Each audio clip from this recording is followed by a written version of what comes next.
The Ukraine situation.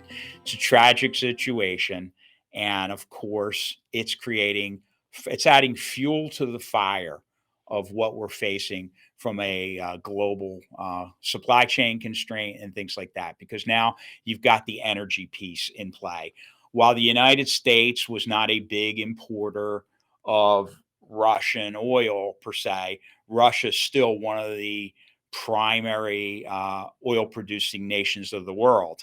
And so their ability to do that in an unrestricted way absolutely helps to determine what the price of oil is. We've seen fuel prices rise to really, really high numbers recently. Right now, they've suppressed a little bit over the last few days, but we've hit some record highs. But the good news is the economists think that it's going to subside and we're going to get down back to something a little bit more manageable through the second half of this year.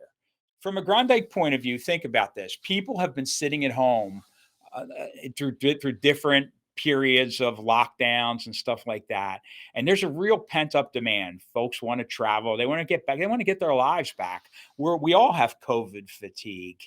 And with that being said, they're going to take advantage. We're in spring break season now, right? Many school districts around the country have already begun. The colleges and universities have already begun. And over the next series of weeks between now and, the end of April, it'll be 5 o'clock somewhere. It'll be spring break somewhere. So that demand is going to continue to rise. And, Groendyke's a big fuel hauler.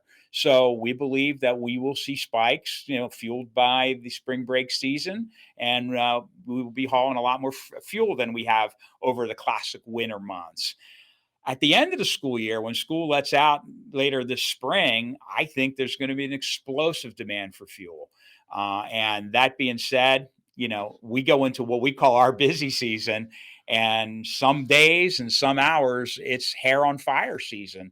I mean, we do everything in our power to keep our customers' fuel inventory levels where they need to be. As you can imagine, the demands spike up a lot on the weekends because people travel on the weekends, and Groendyke's always there. We're silently in the background, but we're monitoring the inventories at the tank levels, and we're keeping our customers' fuel levels where they need to be so that you don't see the dreaded yellow plastic bag over the pump when you get there, right? We're doing our part to keep that going pretty well. So it's a very optimistic time to be doing what we do. The demand for our services are very, very high. The demand's going to continue to be very, very high. And Groendyke is going to continue to answer the bell, and we're going to make our customers proud. We're not going to disappoint. We're going to make them proud. We're going to stand up to the occasion. We're going to accept the challenges that they give us, and we're going to continue to keep America moving.